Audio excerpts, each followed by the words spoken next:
Hello everyone, this is your educator Mansi Gupta. Welcome to Ready for Study. जैसा कि आपको पता है हम क्लास 6 की ज्योग्राफी की बुक का चैप्टर नंबर 5 कवर कर रहे हैं. चैप्टर का नाम है the major domain of the अर्थ.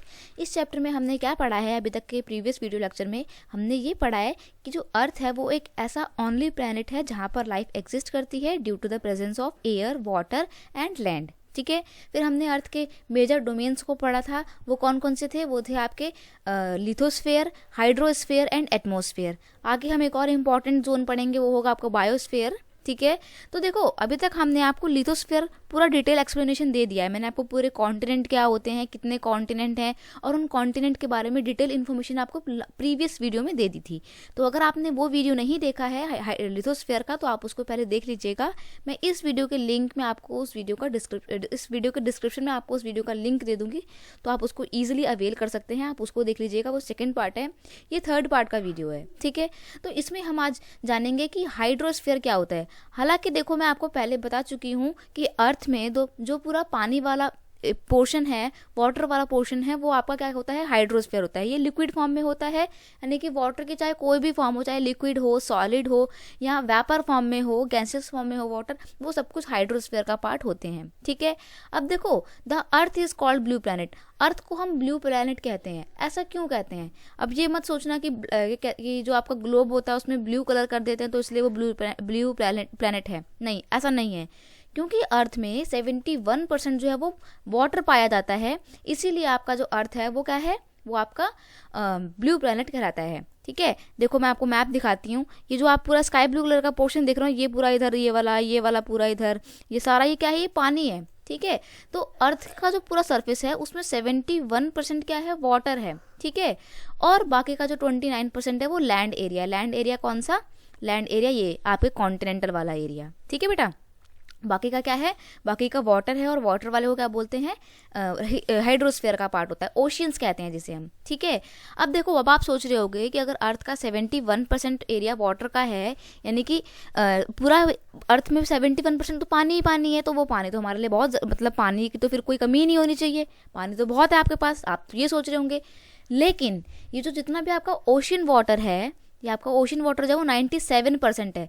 अभी 97% पानी जो है हमारे किसी काम का नहीं है. क्यों?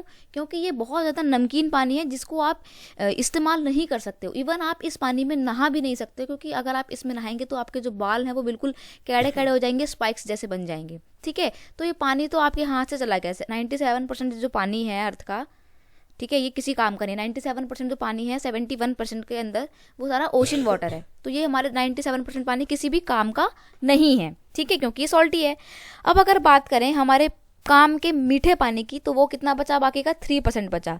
उस 3% में से भी 2% वाटर जो है वो कहाँ पर है, वो आइस फॉर्म में मोटी मोटी आइस शीट्स के तौर पे ग्लेशियर्स में जमा हुआ है. अब एक बात बताओ, आप एक ग्लास लेके बर्फ के पहाड़ों में जाओगे पानी पीने के लिए? नहीं ना, ये तो पॉसिबल ही नहीं है, लॉजिकली बात नहीं है ये तो आपके पास जो बचा कुचा ले दे के पानी बचता है वो कितना है, 1% वाटर है, जो कि आपको रिवर फॉर्म में, लेक्स में और ग्राउंड वाटर के फॉर्म में मिलता है.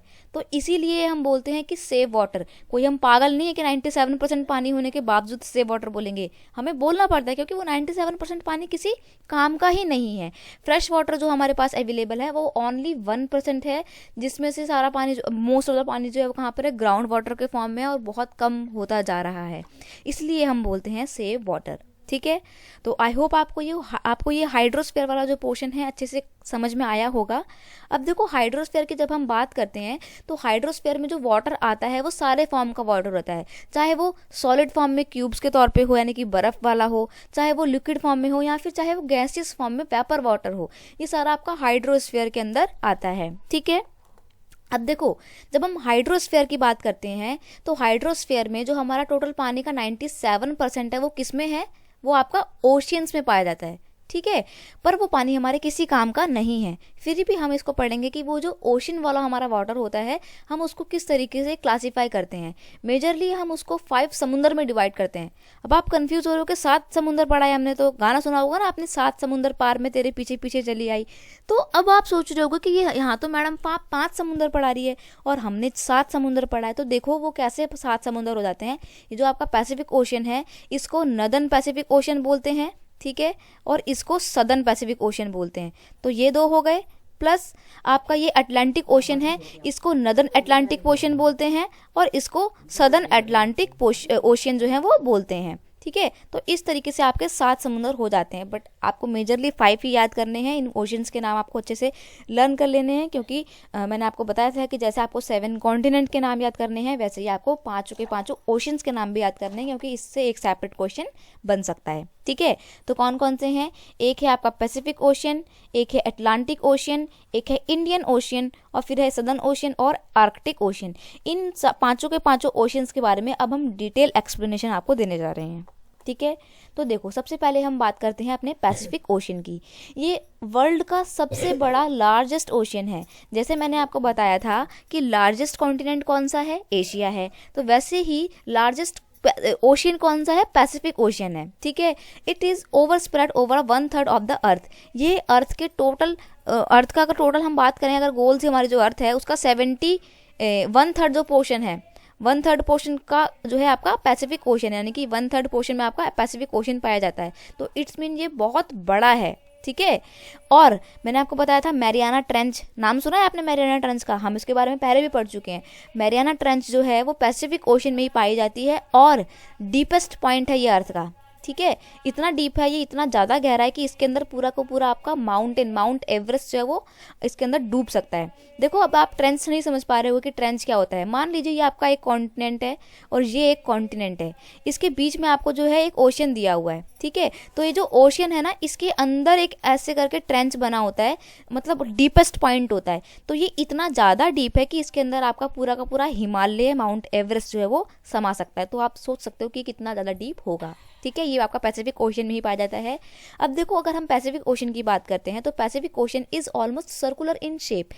आपका पैसिफिक ओशन जो है वो सर्कुलर शेप में है। ऐसा क्यों है? देखो, यहाँ से तो ये एशिया से घिर गया, फिर इधर ऑस्ट्रेलिया से, और फिर ऐसे सर्कल बनाते हुए ये साउथ अमेरिका और नॉर्थ अमेरिका से जुड़ गया। तो देख रहे हो ना, अभी पूरा सर्कल बन गया, ये आपका हो गया पैसिफिक ओशन। इसीलिए इसको बोला जाता है कि ये ऑलमोस्ट सर्कुलर शेप में है, क्योंकि Asia, Australia, north and south America जो है इसको कवर करते हैं, इसके आसपास में, इसके आजू बाजू में सराउंडेड है। ठीक है, इसीलिए ये सर्कुलर शेप में है। आई होप आप ये पैसिफिक ओशन समझ गए होंगे। आपको ये पैसिफिक ओशन के जो मेन पॉइंट्स हैं आपको अच्छे से लर्न करने हैं, क्योंकि पेपर में आपसे पूछ सकता है कि डिस्क्राइब द पैसिफिक ओशन, किसी एक पैसिफिक ओशन के बारे में पूछ सकता है, तो आपको याद करके चलना है। ठीक है, अगर अब हम बात करें अटलांटिक ओशन की, तो ये जो है वर्ल्ड का 2nd नंबर का सबसे बड़ा ओशन है। 1st नंबर पे पैसिफिक ओशन है, 2nd नंबर पे आपका अटलांटिक ओशन है। देखो, ये एस शेप में है। अब कैसे एस शेप में, मैं आपको बताती हूँ। देखो, ये आपका पूरा अटलांटिक ओशन है, ये इधर आपका नॉर्थ अमेरिका आ गया, इधर साउथ अमेरिका आ गया, ये ऐसे कवर हो गया। फिर यहाँ पर ये यूरोप अफ्रीका से कवर होता है। तो देखा आपने, ये आपका एक एस बन गया है ना, इसीलिए बोलते हैं कि it is in the shape of S. It is flanked by the north and south America. Flank मतलब ये घिरा हुआ है नॉर्थ अमेरिका से, साउथ अमेरिका से। ऑन द वेस्टर्न साइड, यानी कि वेस्टर्न साइड में नॉर्थ अमेरिका और साउथ अमेरिका पड़ते हैं, और ईस्टर्न साइड में यूरोप और अफ्रीका इसको कवर करते हैं। ठीक है, the coastal line of Atlantic ocean is highly indented. अब देखो, इंडेंटेड का मतलब क्या होता है, अभी आपको बताते हैं इंडेंटेड का मतलब क्या होता है। देखो, इंडेंटेड का मतलब होता है कुछ ऐसा, कुछ ऐसी सी आपकी जो इमेज होती है वो आपकी इंडेंटेड होती है। आपके हाथों की फिंगर ले लीजिए, ये आपकी इंडेंटेड है। अब देखो, कोई भी अगर आपको पोर्ट वगैरह बनाना है, पोर्ट क्यों बनाना है? ताकि आप जो आपके हार्बर वगैरह आप क्यों बनाते हो? ताकि आपका जो भी वहाँ से जहाज वगैरह आ रहा है सामान लेके, तो वो कहाँ पर रुकेगा? पोर्ट में आके रुकेगा, हार्बर में आके रुकेगा, बंदरगाह में आके रुकेगा। तो वो बंदरगाह कोई प्लेन एरिया में आप नहीं बना सकते, क्योंकि आप वहाँ पर थोड़ी जहाज को ला के रोकोगे, नहीं ना। आपको जहाज को रोकने के लिए क्या चाहिए? आपको जहाज को रोकने के लिए कुछ ऐसा चाहिए, प्लेन एरिया हो लेकिन थोड़ा सा यहाँ पे से करके बैंड एरिया हो, ताकि यहाँ पर आपका जहाज आके रुक जाए। तो अदरवाइज, और जो आपके पोर्ट हैं और जो आपके ओशियंस हैं, उनके पास का जो एरिया है वो एकदम प्लेन एरिया है। तो यहाँ पर हमारे को हार्बर बनाने के लिए क्या करना पड़ता है? थोड़ा सा यहाँ पे कंस्ट्रक्शन वर्क करके गड्ढा करना पड़ता है। लेकिन अगर हम बात करें आपके अटलांटिक ओशन की, तो ये तो नेचुरली ऐसा इंडेंटेड फॉर्म में है, यानी कि आपको नेचुरली यहाँ पे पोर्ट जो है, हार्बर वगैरह बने हुए हैं, ज़्यादा कंस्ट्रक्शन करने की ज़रूरत नहीं है। आप लाइए अपने जहाज़ को और नेचुरली यहाँ पे ला के रोक दीजिए। ठीक है। तो यहाँ पर तो हमारे को पोर्ट या हार्बर बनाने की ज़रूरत नहीं पड़ी क्योंकि नेचुरली अवेलेबल हैं। इसीलिए यहाँ से क्या होता है ना, सबसे ज़्यादा सबसे ज़्यादा जो है यहाँ पे इंपोर्ट एक्सपोर्ट की एक्टिविटी यानी कि कॉमर्स ट्रेड वगैरह की एक्टिविटी सबसे ज़्यादा यहीं पर होती है। ठीक है, क्यों? क्योंकि कभी यहाँ से सामान आ रहा है, कभी यहाँ जा रहा है, यहाँ जा रहा है, यहाँ से आ रहा है, इधर उधर, मतलब सामान आता जाता रहता है। That is why this is the busiest ocean. देखो यहाँ पे दिया हुआ है कि it is the busiest ocean. ठीक है, क्योंकि यहाँ पे ट्रेड एक्टिविटी हमेशा चलती रहती है। क्यों? क्योंकि यहाँ पे नेचुरल पोर्ट और हार्बर जो है वो ऑलरेडी अवेलेबल हैं। ठीक है, इसलिए ये बहुत ज़्यादा बिजिएस्ट है। प्लस ये जो बहुत ज़्यादा, ये जो ऐसा आपका ओशियन है जो सबसे ज़्यादा इस्तेमाल में लगा जाता है, तभी तो बिजिएस्ट है। ठीक है, तो आप आई होप ये अटलांटिक ओशियन भी समझ चुके होंगे, जो आपकी एस शेप में होता है। पेपर में आपसे एमसीक्यू फॉर्म में क्वेश्चन पूछ लेगा कि वो कौन सा ओशियन है जो एस शेप में है, तो आपको याद करना पड़ेगा अपना कि वो अटलांटिक ओशियन है। ठीक है, क्वेश्चन ऐसे भी बन सकता है कि वर्ल्ड का सेकंड लार्जेस्ट ओशियन कौन सा है, तो वो भी अटलांटिक ओशियन है। ठीक है, क्वेश्चन ये भी बन सकता है कि वर्ल्ड का सबसे बिजिएस्ट ओशियन कौन सा है, तो वो भी अटलांटिक ओशियन है। तो ये जो आपके मेन छोटे छोटे पॉइंट हैं, आपको इनको याद करना है, मेमोराइज करना है। ठीक है, नेक्स्ट को है आपका, अब देखो ये हमारा प्यारा इंडियन ओशियन। क्यों प्यारा है ये हमारे लिए? क्योंकि ये ओनली ऐसा ओशियन है जिसका नाम किसी स्पेसिफिक कंट्री के ऊपर पड़ा है। ठीक है, अब आप सोच रहे होंगे कि जो इंडियन ओशियन है इसका नाम एक स्पेसिफिक कंट्री के ऊपर क्यों पड़ा है? क्योंकि देखो ये इंडियन ओशियन आपका यहाँ पे पूरा है। ठीक है, ये पूरा आपका जो ओशन है ये किस क्या है? इंडियन ओशन है। देखो ये आपका जो इंडियन ओशन है ऑलमोस्ट किस शेप में है? ट्राइंगुलर शेप में है। ये देखो ऐसे कुछ। तो आप सोच रहे होगे कि क्यों इसका नाम इंडियन ओशियन पड़ा। यहाँ पे केन्या, तंजानिया और मेडागास्कर वगैरह छोटी मोटी अफ्रीकन कंट्रीज भी हैं, पाकिस्तान भी है, ईरान इराक भी पड़ता है। फिर क्यों उसका नाम इंडियन ओशियन पड़ा सिर्फ भारत के नाम पे? तो उसके पीछे रीज़न ये है कि ये जो आपका एरिया है ना यहाँ पे इंडियन ओशन का, इसके साथ इंडियन ओशन के साथ सबसे ज़्यादा जो बाउंड्री शेयर करने वाली कंट्री है वो आपकी इंडिया ही है। ठीक है, इंडियन ओशन के साथ सबसे ज़्यादा बाउंड्री जो है वो कौन सी कंट्री शेयर करती है? इंडिया करती है, इसलिए इसका नाम इंडियन ओशन पड़ गया। प्लस यहाँ पे जो छोटे मोटे मैंने आपको अफ्रीका के कंट्री बताया ना, मेडागास्कर, केन्या, यहाँ पे तो सारे चोर डकैत वगैरह घूमते रहते हैं। तो किसी चोर डकैतों की कंट्री के ऊपर तो कोई ओशन का नाम बिल्कुल नहीं रखेंगे, इसीलिए हमारे प्यारे भारत के नाम पे इस ओशन का नाम पड़ा है। ठीक है, और इस ओशन में सबसे ज़्यादा तो ट्रेड एक्टिविटी में पार्टिसिपेशन होता है वो भी इंडिया का ही होता है। ठीक है बच्चे, अब देखो ये कैसा है? ट्रायंगुलर शेप में है। मैंने आपको बताया कि कैसा है, ये कुछ इस तरीके से है ये आपका ओशन। ठीक है, ट्रायंगुलर शेप में। फिर in the north it is bounded by the Asia. North में, यानी कि ये नॉर्थ है आपका लिखा हुआ है मैप में, तो नॉर्थ में ये जो है ये एशिया से घिरा हुआ है। ठीक है, और वहीं अगर वेस्ट की बात की जाए तो वेस्ट में ये अफ्रीका से घिरा हुआ है। ठीक है, and the eastern by the Australia, और ईस्ट साइड में यहाँ पे ये जो है ऑस्ट्रेलिया से घिरा हुआ है। ठीक है, तो ये आपका 3 कॉन्टिनेंट से सराउंडेड ओशियन है। ठीक है, चलो इंडियन ओशन भी हो गया। अब हम बात करते हैं सदर्न ओशियन की। ठीक है, सदर्न ओशन में हम देख चुके हैं सदर्न ओशन में क्या कि ये जो है ये आपका साउथ पोल पे पड़ता है। ठीक है, देखो यहाँ पे बिल्कुल इधर की साइड पड़ता है साउथ पोल में। जब आप अर्थ का ऐसे सर्कल वाला अपना ग्लोब देखेंगे तो जो आपका ये नॉर्थ पोल होता है और जो साउथ पोल होता है, तो जो साउथ पोल है ना जहाँ पे आपका अंटार्कटिका पड़ता है, अंटार्कटिका कॉन्टिनेंट पड़ता है, उसके सराउंड में आपको आपका सदर्न ओशियन देखने को मिलता है। ठीक है, देखो मैं यहाँ पर आपके लिए एक इमेज लेकर आई हूँ। आप देख रहे हो ना कि ये बर्फ के तौर पे आपका क्या है? अंटार्कटिका है। ठीक है, और इस अंटार्कटिका के आसपास में कौन सा ओशियन देख रहे हो आप? सदर्न ओशियन अब आप अपना देख रहे हो। ठीक है, तो ये देखो ये सदर्न आपका ओशियन है। ठीक है बच्चे, तो encircle the continent of Antarctica, यानी कि ये अंटार्कटिका के चारों ओर जो है सर्कल फॉर्म में सराउंडेड है, and extended northward to 60 degree south latitude, और ये जो है साउथ सदर्न हेमिस्फीयर के 60 डिग्री तक जो है फैला हुआ है। ठीक है, चलिए ये तो था आपका सदर्न ओशन, इसमें ज़्यादा याद करने वाले पॉइंट्स नहीं थे। अब हम बात करते हैं अपने आर्कटिक ओशन की।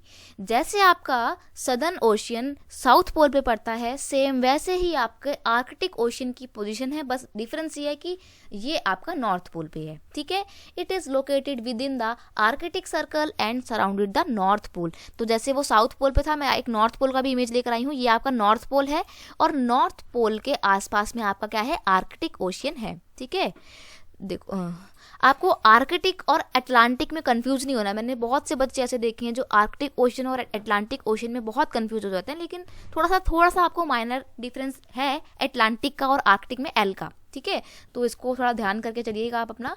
ये नॉर्थ पोल में पड़ता है आपका Arctic Ocean. It is connected with the Pacific Ocean by a narrow stretch. अब देखो आपको स्ट्रेंच वर्ड समझना बहुत जरूरी है कि क्या होता है। देखो ये देख रहे हो आप, आपका ये आर्कटिक ओशियन है, ठीक है। आर्कटिक ओशियन से जस्ट आपका इधर की साइड क्या है, आपका पैसिफिक ओशियन पड़ता है। ये यहाँ पे लिखा नहीं है लेकिन ये इधर आपका पैसिफिक ओशियन आपका इधर पड़ जाता है। देखो यहाँ पे देखो, इधर आपको अच्छे से समझ में आएगा, ये आर्कटिक ओशियन है और ये आपका पैसिफिक ओशियन है। दोनों जो है सिर्फ एक पतले से स्ट्रेच से जुड़े हुए हैं, ठीक है। तो ये जो छोटा सा नैरो जोन है जिससे ये दोनों ओशियन जुड़े हुए हैं, इसको बोलते हैं स्ट्रेच, ठीक है। This shallow water known is Bering straight.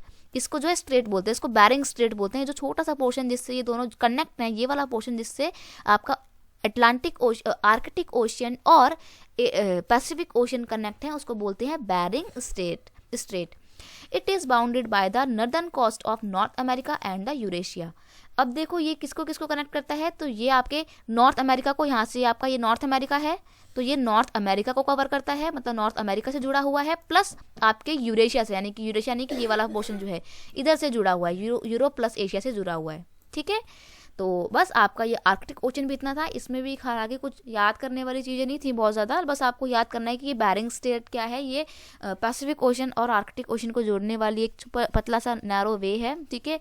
और ये किसके आसपास में है, नॉर्थ पोल में है और नॉर्थ अमेरिका एंड यूरेशिया के आसपास में पड़ता है, ठीक है। तो बस ये आपके ओशंस की कहानी भी इतनी थी और इसी के साथ आपका जो हाइड्रोस्फीयर वाला पोर्शन था वो खत्म हो गया है, ठीक है। आपने इसमें ये जाना कि इतना सारा यानी कि 97% पानी होने के बावजूद, 97% पानी तो खैर खराब ही है वो, अर्थ का 71% में से जो 97% वाटर है वो हमारे किसी काम का नहीं है, हमारे हाथ से वो निकल चुका है क्योंकि सॉल्टी वाटर है। बाकी का ले लेके जो आपके पास 3% वाटर बचता है उसमें से 2% पानी आपका ग्लेशियर के फॉर्म में है, तो आप ग्लास लेके बर्फ के पहाड़ में पानी पीने नहीं जाओगे। बचा 1% वाटर जो है उसकी थोड़ी सी रिस्पेक्ट करो, पानी को बचाओ, ठीक है। फिर आपको हमने पढ़ाया कि ओशंस कितने हैं, 5 ओशंस हैं, उनकी डिटेल एक्सप्लेनेशन दी। तो आपको उन पांचों के पांचों डिटेल एक्सप्लेनेशन को मेमोराइज करना है, याद करना है, क्योंकि उससे 1 मार्क्स के क्वेश्चन, शॉर्ट क्वेश्चन बन सकते हैं, ठीक है। या फिर आपसे शॉर्ट नोट भी पूछ सकता है, तो आपको सब कुछ याद करना पड़ेगा आपके स्पेसिफिक ओशियन से रिलेटेड। इससे काफ़ी आपके एमसीक्यू फॉर्म के क्वेश्चन भी बन सकते हैं और टिक मार्क वाले क्वेश्चन भी, आपके फिल इन द ब्लैंक्स वाले क्वेश्चन भी बन सकते हैं, ठीक है। तो थैंक यू सो मच। आज का ये हमारा हाइड्रोस्फीयर वाला वीडियो इतना ही था। अब नेक्स्ट वीडियो लेक्चर में हम आपका एटमॉस्फेयर कवर करेंगे। तो अगर आपको ये वीडियो हेल्पफुल लगता है, लेक्चर समझ में आता है, तो हमारे चैनल को सब्सक्राइब कीजिए अगर आप न्यू हैं, और बेल आइकन को प्रेस कर लीजिए ताकि आपको नेक्स्ट वीडियो का नोटिफिकेशन जल्दी से जल्दी मिल जाए, ठीक है। और हम नेक्स्ट वीडियो में एटमॉस्फेयर कवर करेंगे, ठीक है। चलिए मिलते हैं नेक्स्ट वीडियो में, तब तक के लिए thank you so much, bye bye, God bless you.